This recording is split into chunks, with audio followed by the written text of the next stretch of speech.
नमो अरिहन्ताणं नमो सिद्धाणं नमो आयरीयाणं नमो अध्यायाणं नमो लोय सहसाहुनम्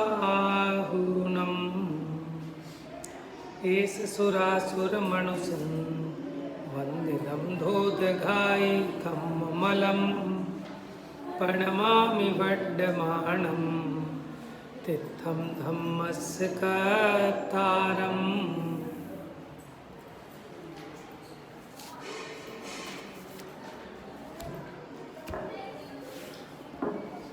कल कौन सी गाथा चली थी अपनी? हाँ, और कल चर्चा हुई थी संसार वृक्ष की। याद है? पूछ लें आज, सबको याद है? संसार वृक्ष का उदाहरण किस लिए दिया?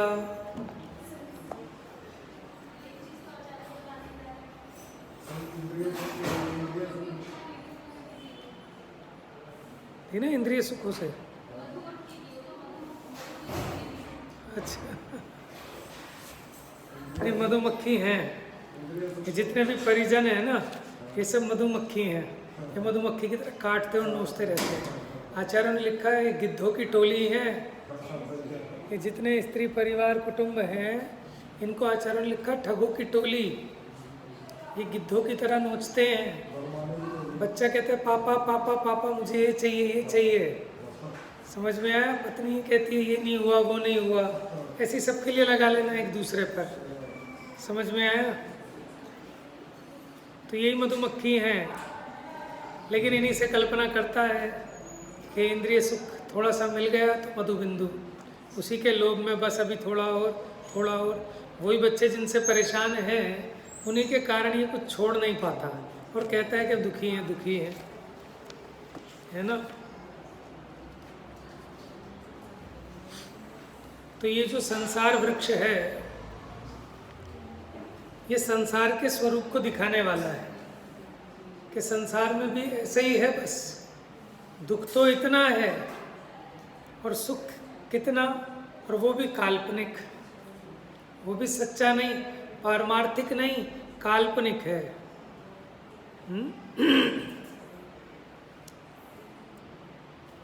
सभी जीव इस परिग्रह संज्ञा से दुखी हैं। किसी को इंद्रियों के विषयों का लोभ है। कोई अगर इंद्रिय के विषयों में नहीं लग रहा ना, तो वो या तो पैसे का लोभ ही ज़्यादा है, तो पैसा नहीं खर्चना चाहता, क्योंकि इंद्रिय के विषयों की सामग्री पैसा खर्च करके आती है। तो ऐसा नहीं है कि जो 5 इंद्रियों के विषय भोगों में नहीं नज़र आ रहा, तो उसको क्या इंद्रिय विषयों में उपादेयपना नहीं है तो, लेकिन उसे वो रुपये में ज़्यादा है। और जो रूप के लोभी हैं, यश के लोभी हैं, तो वो रुपया ऐसा लुटाते हैं, रूप के पीछे रुपया लुटाते हैं। यश नाम प्रतिष्ठा के पीछे खूब रुपया, जिस रुपये को जोड़ने के लिए ये इतनी कषाय करता है, पाप करता है, फिर जोड़कर अब थोड़ी मान प्रतिष्ठा मिल जाए, उसके लिए फिर ये बंडल भी लुटाता है कि बोली मुझे ही मिलनी चाहिए, सबसे बड़ा सेठ मैं ही हूँ, सौधर्म इंद्र तो किसी भी कीमत पर मुझे ही बनना है। समझ में है? ऐसे रूप के लोभी है, सुंदर रूप के लालच में पूरी अपनी संपदा लुटा देते हैं। तो किसी को नाम का लोभ, किसी को मान का, किसी को रूप का, और कुछ धर्म के भी लोभी होते हैं। आचार्य देव ने लिखा है, गे के लोभी सभी हैं। तो 5 इंद्रिय के विषय हैं, वो भी गे हैं। उनके जो गे लुब्ध हैं, जो गे पर लुब्ध हैं, तो वो ज्ञायक को नहीं देखते। ऐसे ही उन्होंने लिखा, धर्म का लोभी पुरुष, टोडरमल जी ने लिखा कि मुनिराज मुख्य पने तो अपने स्वरूप में ही, अपने शुद्धोपयोग में लीन रहते हैं, लेकिन कोई धर्म का लोभी पुरुष उनके नज़दीक आए और उनको देखकर उन्हें कुछ करुणा उपजे, तो उसको भी थोड़ा बहुत हित का उपदेश दे देते हैं। उपदेश देना उनका कोई ड्यूटी नहीं है, काम नहीं है।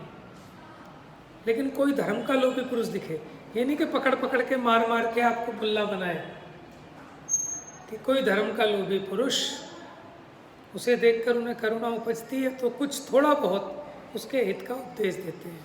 क्योंकि जो हितोपदेश है ना, वो हित रूप तो है, लेकिन मित रूप भी होना चाहिए। मित माने थोड़ा, क्योंकि थोड़े की कीमत होती है, और आप अच्छी चीज भी जरूरत से ज़्यादा हो जाए तो वो अपनी कीमत को खो देती है। क्या कहा? बच्चों को अच्छी शिक्षा दो ना, थोड़ी देनी चाहिए, ज़्यादा दोगे वो शिक्षा बेकार हो जाएगी, वो उल्टी हो जाएगी। वो क्या कहेंगे, इनका तो काम बस यही है। तो जो हित की बात है, वो हित के साथ साथ मित भी होनी चाहिए थोड़ा। जैसे आप मान लो कोई अच्छी चीज़ बनाओ घर में, स्वादिष्ट व्यंजन, तो थोड़ा ही बनाया जाता है तभी मज़ा आता है, और अगर वो बना दिया जाए कुकर भर के तो खाने को भी दिल नहीं करेगा। समझ में आया? तो अच्छी भी हो, सच्ची भी हो, और थोड़ी कम हो, ताकि इसके परिणाम ये बने रहें कि और एक दिन हम पौने घंटे की जगह 1.5 घंटा कर दें तो परिणाम गिर जाएंगे कि चर्चा तो बहुत अच्छी है, लेकिन हमारे परिणाम उतने नहीं है ना, हमारा पाचन उतना नहीं है, विशुद्धि उतनी नहीं है ना। इसलिए माने कितना विवेक रखने की आवश्यकता है। अब छोटा बच्चा है, हम मान लो करोड़पति हैं, इसका मतलब ये थोड़ी हम डेली 100 बादाम खिला देंगे 2 साल के बच्चे को कि ताकत आ जाएगी इसमें, है, और 2 किलो घी खिला दें इसको, पानी की जगह घी पिला देते हैं क्या करोड़पति लोग? वहाँ भी विवेक रखना चाहिए, उल्टा नुकसान हो जाए, खत्म हो जाएगा बच्चा, जो है सब खत्म उसका, है ना। ऐसी अच्छी चीज़ भी उचित मात्रा में, कि डॉक्टर कहे दवाई बहुत अच्छी है तो आज ही 4 गोली खा लूँगा, फटाफट ठीक हो जाऊँगा, ठीक नहीं होगा, मर जाएगा। टोडरमल जी ने लिखा, जैसे पाक आदि औषधियाँ बलकारी हैं, पुष्टिकारक हैं, लेकिन जिसको ज्वर चढ़ा हो उसको अगर ये पौष्टिक भोजन दिया जाए तो उल्टा मरण का ही कारण बनेगा। तो वहाँ उन्होंने क्या लिखा, सिद्धांत बताएगा कोई?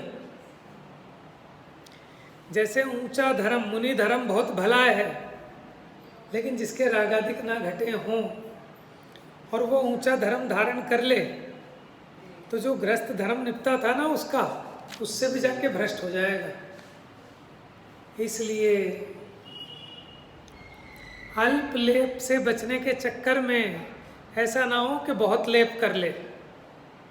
समझ में? देखो कितना आचार्य ने विवेक रखा, कितनी सावधानी रखी, क्योंकि नाना प्रकार के जीव हैं, उनके अलग अलग प्रकार के परिणाम हैं, उनकी योग्यता, उनकी शक्ति, उनका उत्साह, उनका तप, उनकी उम्र, ये सब देखकर आचार्य देव उनको प्रायश्चित आदि देते हैं। और इन सब बातों के ज्ञाता आचार्य होते हैं, प्रायश्चित सूत्र के ज्ञाता। क्योंकि सबको एक जैसा थोड़ी प्रायश्चित देना है कि कोई 80 साल के बुजुर्ग हैं मुनिराज हैं, कोई 16 साल के जवान हैं, सबको एक जैसा नहीं कहेंगे कि उनके हिसाब से। कभी गर्मी है तो, सर्दी है तो मौसम के अनुकूल, नहीं तो और साधना बिगड़ जाएगी। चलिए,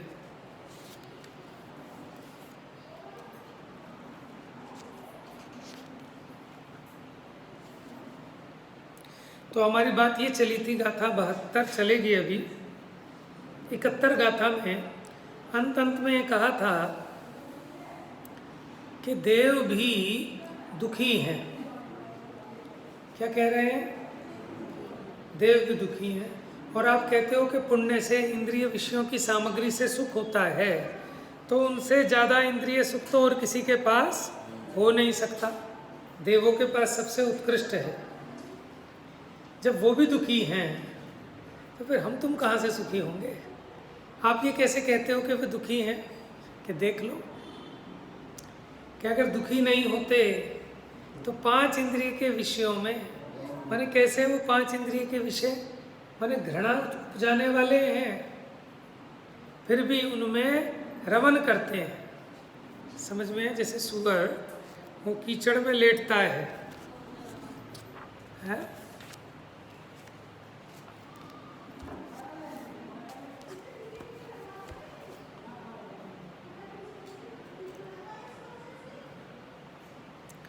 अब आगे, अब इस गाथा में कहेंगे, पेज नंबर 123,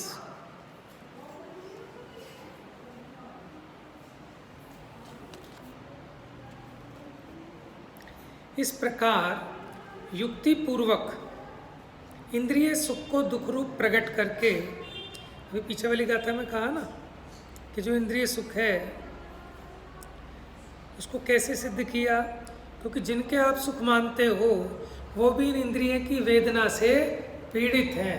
उनके तो पुण्य का उदय है, उनको तो जो शरीर मिला पुण्य के उदय से मिला, उनको सारी सामग्रियां ऐसी पुण्य के उदय के अनुकूल मिली हैं। लेकिन जब वो भी पीड़ित हैं तो फिर ऐसे पुण्य का क्या फायदा? देखो, जिसके पास विषय सामग्री नहीं है वो भी दुखी है, और जिसके पास विषय सामग्री है वो भी दुखी है। माने जिसके पाप का उदय वो तो दुखी है ही, और जिसके पुण्य का उदय है वो भी दुखी है। तो फिर पुण्य और पाप में अंतर क्या रहा? तो इंद्रिय सुख को दुख रूप प्रकट करके अब इंद्रिय सुख का साधन भूत जो पुण्य है, शुभोपयोग है,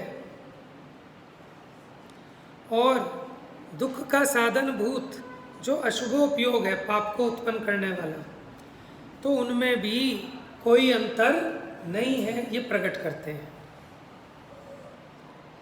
चलिए देखिए गाथा नंबर 72, नर नर नारय तिरिय सुरा। ठीक है, नर मैंने नर मनुष्य, नारय मैंने नारक, तिरिय मैंने तिरियंच, और सुरा मैंने कहाँ लिखा है बच्चों? देखो सुरा कहाँ लिखा है, मिल गया? नर नारय तिरिय सुरा, चारों गति आ गई इसमें। भजंती, भजंती माने भोगते हैं, किसको? यदि देह संभवम दुखम, माने अगर नर नारकी तिर्यंच देव, अगर ये सभी देह संभवित दुख को भोगते हैं, देह संभवित माने इंद्रियों के समुदाय का नाम ही तो देह है, यानी इंद्रिय संबंधी दुख को भोगते हैं, कि यह सो सुहो, बोलिए, वा असुहो उव ओगो हवदी जीवाणम। तो क्या कहते हैं कि है सो, तो फिर कैसे? सुहो व असुहो, यानी शुभ, और असुहो माने अशुभ। उवोगो हवदी जीवाणम, उपयोग हवदी माने होता है जीवों का। क्या कहना है कि अगर चारों ही गति के, देखो नारकी तो हैं पाप के उदय वाले, मनुष्य त्रियंश देव समझ लो पुण्य के उदय वाले, जब इन सबको ही देह संभवित दुख भोगना पड़ता है, तो फिर हम कैसे कहें क्या कि शुभ और अशुभ ऐसे उपयोग दो प्रकार का कैसे कहें? क्योंकि दुखी तो चारों ही हैं। या तो ये होता कि शुभ वाला सुखी होता, अशुभ वाला दुखी होता, तो हम कहते कि हाँ ये दो उपयोग हैं। लेकिन शुभ वाला भी दुखी है अशुभ वाले के समान, तो फिर हम कैसे कहें कि उपयोग दो हैं, कि हमारे लिए दोनों एक ही हैं, क्योंकि दोनों ही अशुद्ध हैं, दोनों अशुद्ध उपयोग है, इसलिए दोनों समान हैं। पढ़ेगा था बच्चे, पढ़ेंगे गाथा, उंगली रखो जल्दी से। नर नार तिरिय सुरा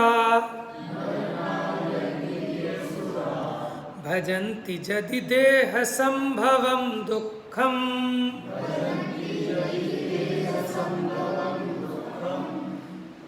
कि है सो सुहो व असुहो ओव ओगो हवदि जीवाणम। तो फिर इन जीवों का उपयोग शुभ और अशुभ रूप कैसे कहें? क्योंकि जब सभी दुख को भोगते हैं, इंद्रिय पीड़ा से पीड़ित हैं, तो फिर इनका शुभ उपयोग है और इनका अशुभ उपयोग ऐसा कैसे कहें कि सभी का अशुभ है? समानता क्यों कह रहे हैं? क्योंकि दोनों ही अशुद्ध हैं, दोनों ही दुख को उपजाने वाले हैं। चलिए पद्यानुवाद गुजराती वाला।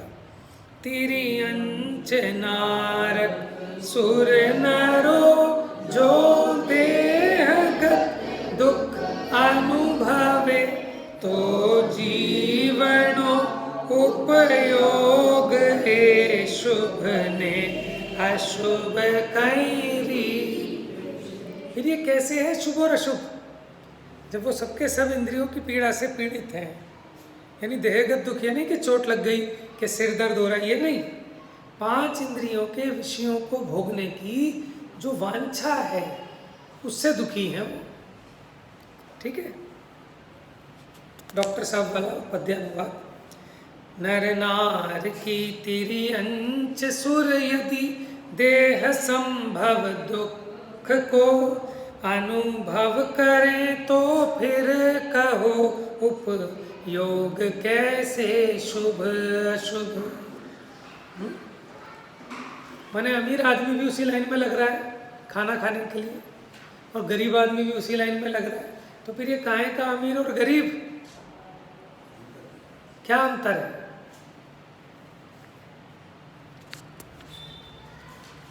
टीका।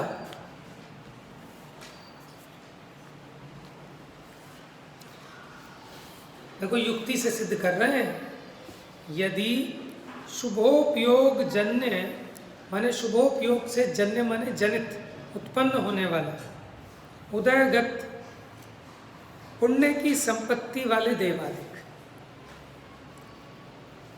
माने शुभोपयोग और पुण्य में कोई अंतर है कि एक ही बात है? बच्चे बताएंगे, ज्ञप्ति पता है? हाँ, शुभोपयोग और पुण्य सुबह की क्लास में बताया था मैंने पहले। शुभोपयोग और पुण्य एक ही बात है कि अलग अलग है? हाँ बताओ क्या अलग है? हाँ वेरी गुड, कुछ कुछ नज़दीक पहुंच गए। और बताओ जी बड़े लोग।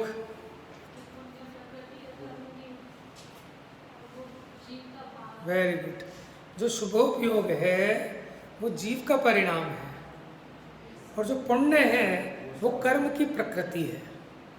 लेकिन फिर भी कहीं कहीं उस प्रकृति को भी शुभ प्रकृति कह देते हैं उपचार से, और जीव के परिणाम को भी पुण्य परिणाम कह दिया जाता है। बात समझ में आ गई बच्चों को?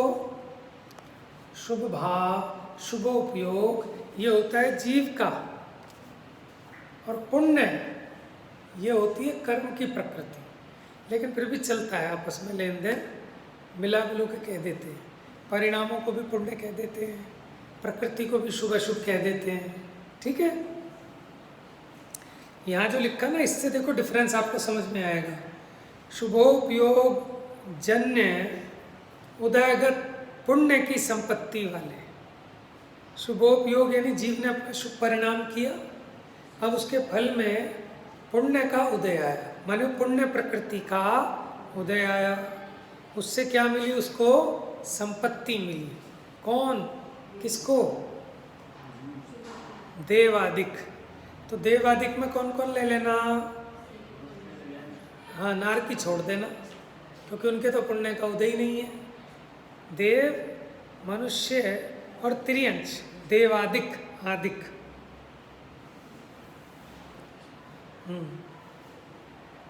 अलग है इसमें।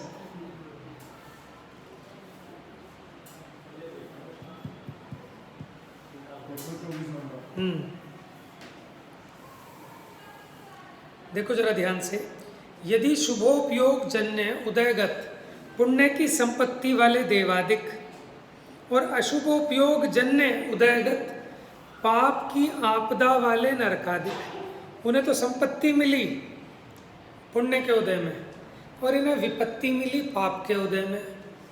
नारकियों को। उनको पुण्य का उदय क्यों आया कि शुभोपयोग के फल में, इसको पाप का उदय क्यों आया अशुभ उपयोग के फल में।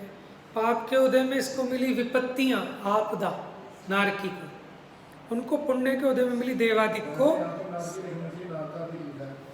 है। नहीं नहीं, नारक भी कहते हैं उसको, नरक में रहने वाला नारक, हाँ नारक आदि। अच्छा हाँ, आदि के लिए कह रहे हो आप। तो उसमें देखो ऐसा है, नारकी तो है ही, लेकिन यहाँ पर जो कर्म भूमि में मनुष्य त्रियंश अधिक है, उनके भी कई बार बहुत पाप का उदय देखा जाता है। ठीक है ना, वो तो भोग भूमि के तो है ही पुण्य के उदय वाली, लेकिन कर्म भूमि के मनुष्य त्रियंश मिश्र हैं। कभी पुण्य का उदय आता है, कभी पाप का उदय, कभी संपत्ति आती है, कभी विपत्ति आती है। ठीक है, ये भी आपने अच्छा पकड़ा। नारक आदिक का मतलब क्या, आदिक में कौन ले लेना, कर्म भूमि के मनुष्य और त्रियंश जिनके पाप का उदय हो, सब नहीं, पाप के उदय वाले। हाँ, यह दोनों स्वाभाविक सुख के अभाव के कारण, क्योंकि इन दोनों के स्वाभाविक सुख तो है नहीं, इसलिए अविशेष रूप से, अविशेष माने बिना भेद के, एक समान पंचेंद्रियात्मक शरीर संबंधी। शरीर कैसा है, पंचेंद्रियात्मक माने पंचेंद्रिय ही स्वरूप है जिसका, वही तो शरीर है। अब जो जितनी इंद्रिय वाला होगा उतनी इंद्रिय वाला, चार इंद्रिय वाले के चार इंद्रियात्मक शरीर है, पांच इंद्रिय हम है ना, तो हमारी मुख्यता से बात है। देखो मनुष्य और त्रियंशों के दुख तो अपने को साक्षात नजर आते हैं, नारकियों के हम आगम से जानते हैं। समझ में आया?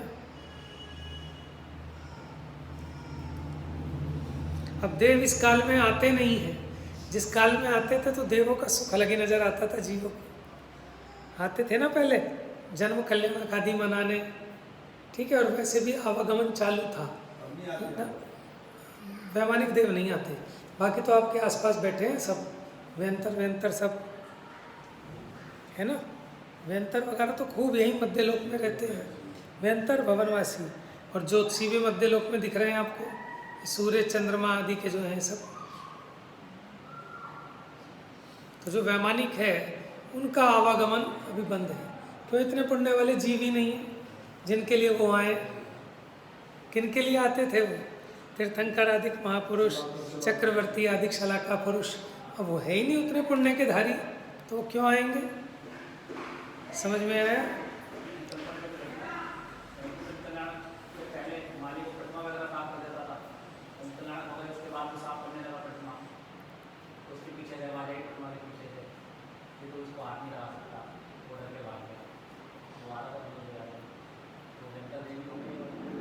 हाँ हो सकते हैं।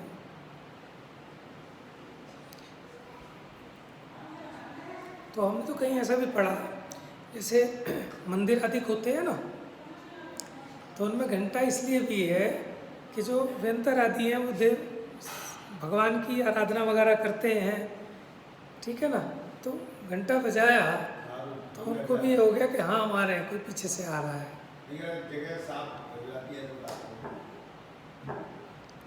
और ऐसा भी आया पढ़ने में, जैसे मुनिराज आदि किसी वस्तिका में, किसी गुफा में निवास करते हैं, तो पहले वहाँ परमिशन लेते हैं कि इस स्थान के, इस गुफा के निवासी जो देवादिक हों, ठीक है ना, उनसे मतलब वो कहकर तब वहाँ वो ठहरते हैं। हाँ, जैसे हम कहते हैं ना निश्चयी निश्चयी, कहीं कहीं ऐसा भी सुनने पढ़ने में आया। चलिए,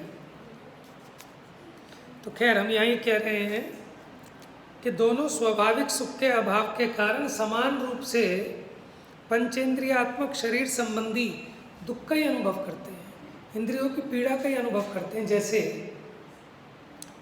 दाम बिना निर्धन दुखी, तृष्णावश धनवान, कहूँ न सुख संसार में, सब जग देखो छान।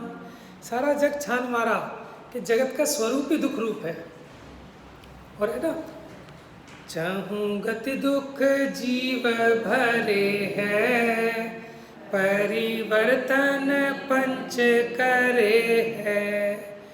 या में सुख अपारा, या में सुख नाही लगारा। क्यों कह रहे हैं चहूँ गति, चारों गतियों में जीव दुखों को भरता है। तुम ये कहाँ से ले आए कि देव सुखी हैं, कि वो दुखी क्यों है? क्या आप एक बात बताओ, जो गरीब आदमी है, जिसके पास पैसा नहीं है, वो तो दुखी है, लेकिन जिस सेठ जी के पास बहुत पैसा है वो दुखी क्यों है? वो क्यों दुखी है बताओ? तृष्णा के कारण। दाम बिना निर्धन दुखी, और तृष्णावश, तृष्णा बहुत है। वो 2 घड़ी मंदिर भी आएगा तो उसकी खोपड़ी 2 का 4, 4 का 8 घूमती रहेगी है। देखो उसमें एक रीज़न है, एक टॉपिक है 4 प्रकार की इच्छाएं, उनमें एक पुण्य के उदय की इच्छा है। बहुत सारी ऐसी इच्छाएं आपको तभी जगती जब आपके पुण्य का उदय हो। आपके मन में है स्विट्जरलैंड घूम के आऊँ, ये इच्छा किसको जगेगी? गरीब आदमी को क्या अमीर आदमी को? जिसके पास 100 गज का घर है रहने का, अब उसको इच्छा जगी कि 200 गज का घर होना चाहिए। अब दुखी होएगा कि नहीं होएगा? अच्छे अच्छे करोड़पति भी जब अपना मकान बनाते हैं उनको भी लोन लेना पड़ता है। क्यों? कि उनकी इच्छा इतनी होनी चाहिए, एक महल बड़ा।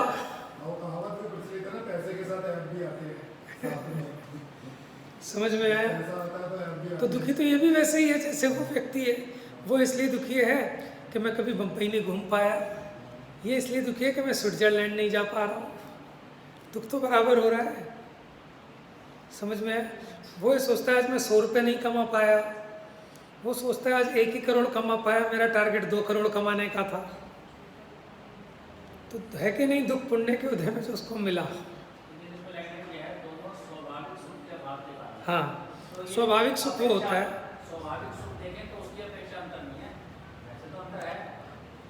यही तो है ना, माने दोनों को स्वाधीन स्वाभाविक सुख तो नहीं है, इसलिए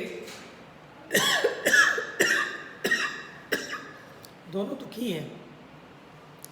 हमें तो प्रकरण के हिसाब से विषय चलेगा ना। तो सिद्धि तो यहाँ पे ये करनी है कि जिस इंद्रिय सुख को सारा जगत सुख मानता है वो सुख है ही नहीं, क्योंकि तो पीड़ा है उसकी, और उसका उपचार करता है, उसमें मानता है आनंद। समझ में है? देखो जैसे जो नशा करने वाले हैं, माने अफीम पीने वाले, गांजा पीने वाले, अब अगर उनको ना मिले समय पर तो उनकी हालत पागल जैसी हो जाती है। अब उन्हें किसी ने थोड़ा सा दे दिया गांजा तो एकदम सही हो जाते हैं।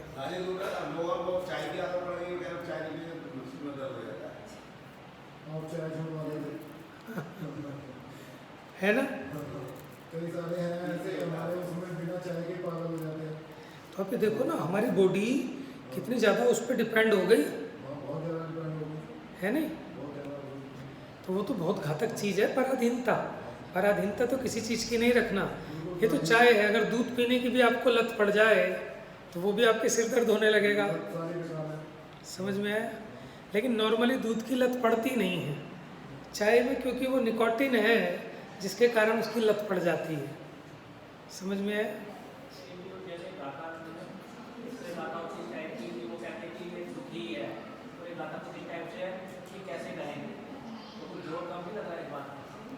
नहीं नहीं, ये तो तर्क दे रहे हैं ना उस चीज़ के लिए, कहने की स्टाइल है।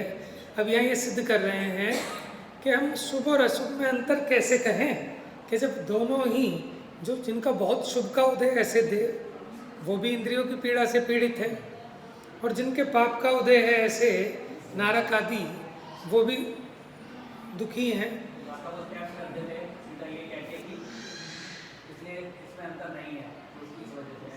वो तो आगे बताएंगे अभी। नहीं नहीं, वो तो देखो ऐसा है ना, हम तो बिना अलंकारिक शैली के कहते हैं, आचार्य देव अलंकारिक साहित्य, उसके बिना विद्वानों का मन नहीं रमता उसमें, तो इसलिए वो थोड़ा सा कहने की स्टाइल है उनकी।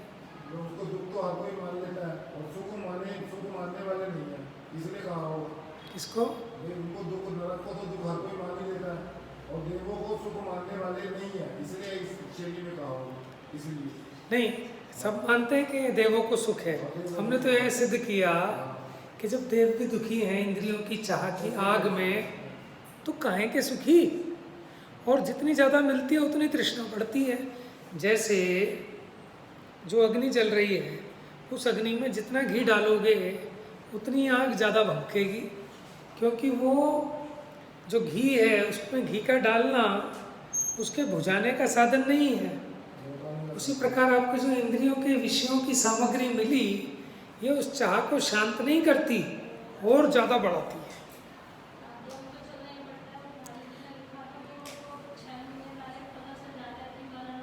हाँ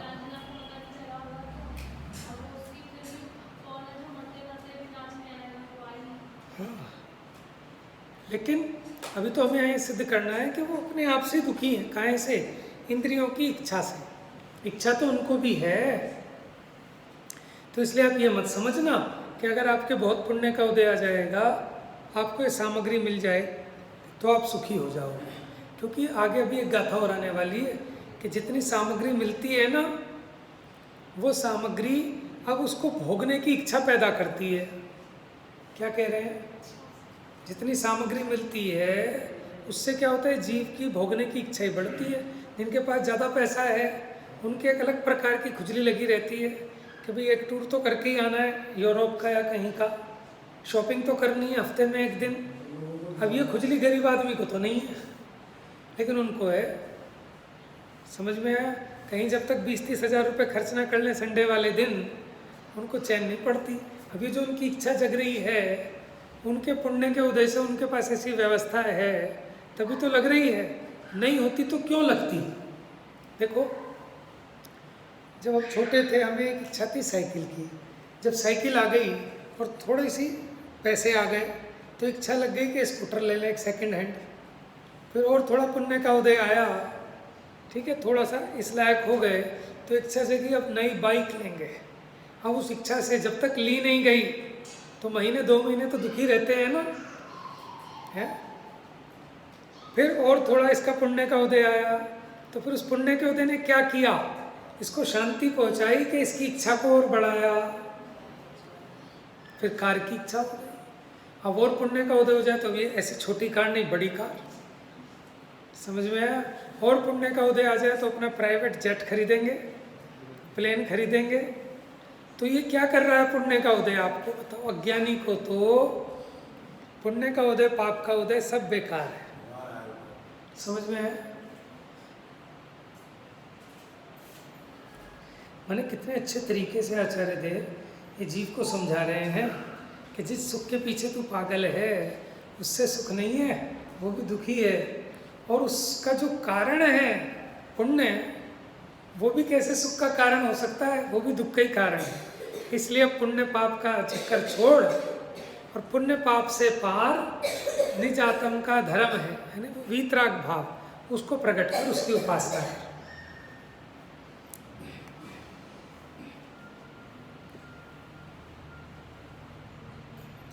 तो कहते हैं फिर परमार्थ से शुभ और अशुभ उपयोग की पृथकत्व व्यवस्था नहीं रहती।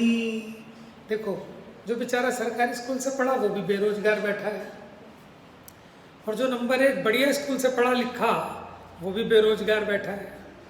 तो फिर क्या अंतर रहा?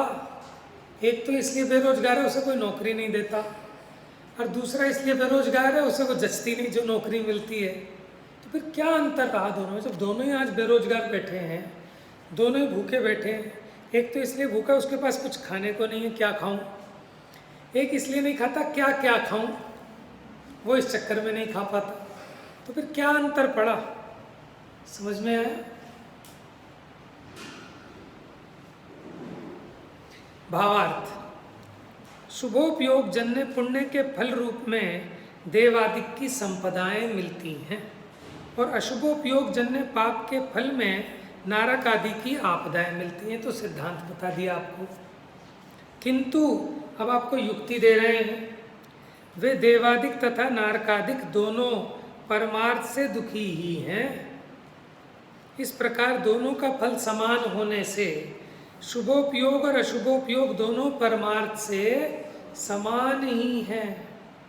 अर्थात उपयोग में माने अशुद्धोपयोग में शुभ अशुभ नामक भेद परमार्थ से घटित, क्योंकि दोनों ही अशुद्ध उपयोग हैं।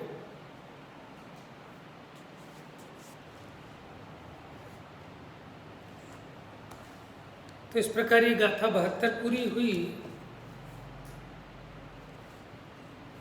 और आचार्य जैसे कहते हैं कि व्यवहार नय से शुभ अशुभ में भेद होने पर भी, व्यवहार नय से तो भेद है शुभ अशुभ में, माने एक के फल में आपको मनोहारी आज्ञाकारी संयोग मिलेंगे, एक के फल में कलिहारी और आपकी अवज्ञा करने वाले संयोग मिलेंगे।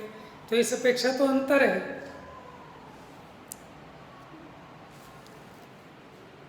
फिर भी दोनों के शुद्धोपयोग से विलक्षण माने शुद्धोपयोग से विपरीत अशुद्धोपयोग रूप होने से निश्चय नहीं से उनमें भिन्नत्व नहीं है। कैसे हो सकता है?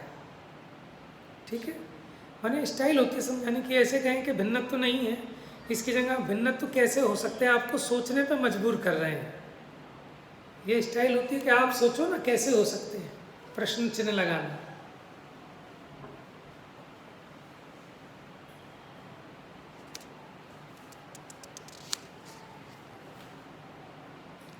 क्योंकि अगर पुण्य उदय वाले सुखी होते, ये बात समझ में आना कठिन है थोड़ा सा ऊपर ऊपर से देखने पर। अगर पुण्य उदय वाले सुखी होते, आकुलित नहीं होते, तो अत्यंत गंदे ग्लानि उत्पन्न करने वाले विषयों को बड़ी बेशर्मी से भोगते दिखाई नहीं देते। समझ में आया? क्योंकि पंचेंद्रियों के विषय मलिन हैं, आदि मध्य अंत में ताप उत्पन्न करने वाले हैं, इच्छा को शांत नहीं करते और इच्छा को बढ़ाने वाले हैं, पाप बंध के कारण है। ऐसा जानते हुए भी उसी में लीन रहना ये दुखी होने की निशानी है, सुखी होने की नहीं है। देखो, जो विषय भोग हैं वो मिले तो पुण्य के उदय में है, लेकिन उन्हें भोगने का भाव क्या है? वर्तमान में पाप परिणाम है, पाप भाव है। और उससे जो नवीन बंध होगा उनके भोगने पर, वो भी पाप का ही बंध होगा।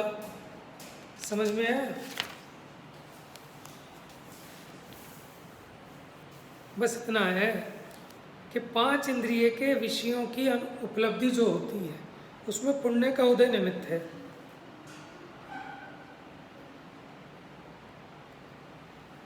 ठीक है, इतने से जो पाप भावों का सेवन करने वाले सुखी नहीं हो जाते, क्योंकि भाव तो पाप रूप है ना। सामग्री तो मिली पुण्य के उदय से, लेकिन उसको भोगने का भाव वो पाप भाव है, उससे सुखी नहीं हो जाते। वे सुखी जैसे दिखाई देते हैं। किसको? अज्ञानियों को। किसको दिखाई देते हैं सुखी जैसे? और ज्ञानी कहते हैं बेवकूफ़ है, पागल है। अब जैसे टाटा अंबानी हो, अब वो कहें हम तो रात को सिर्फ 3 घंटे ही सोते हैं, बाकी हम पूरे दिन काम करते हैं, सबसे ज़्यादा काम करते हैं। तो समझदार आदमी कहेगा बेवकूफ़ है, इनकी जगह मैं होता चद्दर तान के सोता मस्त, क्यों भागे भागे फिर रहे हैं। समझ में? अभी ये मीटिंग, अभी वो मीटिंग, अभी लंदन जाना, अभी वहाँ जाना है, अब वो करना है, वो करना है। कितने काम है उनके सर पे अकुलता के हैं। और कोई उनको देख के रीझे काश मेरे भी ऐसे दिन आए कि मुझे भी रोटी खाने की फुर्सत ना मिले। समझ में आया? तो अज्ञानी को जिनके पास विषय भोग की सामग्री है वो सुखी दिखाई देते हैं। समझ में आया? जब हम सबसे शुरू में ना वहाँ सुमत भाई साहब से सबसे पहली बार मिले खनिया धाना, ठीक है, हम लोग, हमारा ग्रुप था, तो हम सुशील भाई साहब जा रहे थे, उनके साथ गए थे हम, सुशील जी विश्वास नगर वाले। तो हम गाड़ी में जा रहे थे और रास्ते में सुमत भाई साहब जा रहे थे, डोलची लेके, सर मुंडा हुआ था, वही वैसी उनकी चाल ढाल कद काठी बिल्कुल वैसी थी। और वो जा रहे थे, बाहर जाते हैं ना निमटने, तो हमने सोचा उनके चेले वेले जा रहे होंगे, क्योंकि इतने सिंपल से रहते। हम कैसेट सुनी थी तो उनकी आवाज़ भी ऐसे लगती थी कि उम्र अच्छी खासी होगी, हैं, गोरे से गोल मटोल से होंगे, हैं। तो वहाँ गए, फिर वहाँ अभिनंदन जी मिले, इतने में वही जो आ रहे थे वो ऐसे खड़े भी ऐसे होते थे भाई साहब, तो ऐसे खड़े हुए थे और फिर गमले वमले इधर उधर करवा रहे होंगे, रखवा रहे होंगे। हमने कहा सब चेले चपाटे हैं कि अब जरा चलो सुमत भाई साहब से मिलने जाएंगे। उनकी वो चेतन बाग में ना एक अलग से कुटिया सी थी, उसका क्या वैराग्य भवन। तो हम दोपहर में अपना खा पी के जब सब गए और वहाँ देखा ये तो वही है समझ में आया। तो क्या कह रहा था, किसके लिए मैं उदाहरण दे रहा था आपको?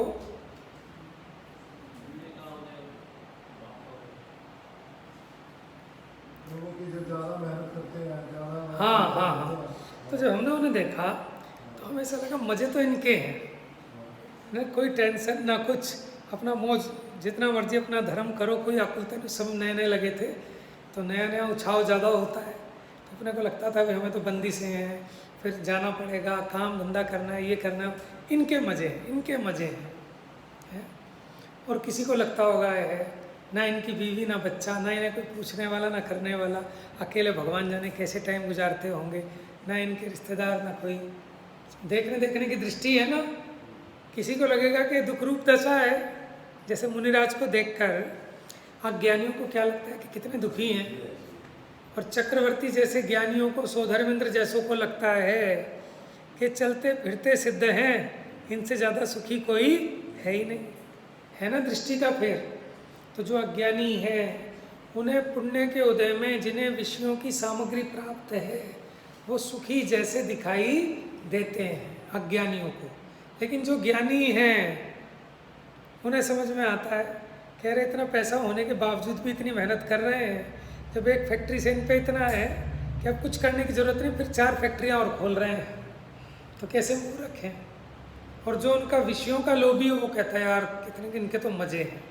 आप समझ रहे हैं देखने का नज़रिया है, ना सोते हैं ना सोने देते। तो सब कल्पना से है अपनी, जो बड़े ज़्यादा तो वो कहते हैं ना सो नींद नहीं आती उन्हें। नहीं आएगी। आकुलता तो होती है भाई साहब, कहना आसान है कि सेठ जी को कुछ नहीं करना, घर पे बैठे हैं, काम तो सारे नौकर कर रहे हैं, लेकिन वहाँ बैठे बैठे भी सेठ जी सारे विकल्प कर रहे हैं। और अब ये फ़ोन ऐसा चल गया, जब फ़ोन नहीं था तब तो चलो एक बार को मानते कि सेठ जी घर बैठे हैं। तो यहाँ यही सिद्ध कर रहे हैं कि इंद्रिय सुख और इंद्रिय सुख का जो साधन है वो पुण्य भाव भी, वो भी दुखी है, जा वाणी के ज्ञान से।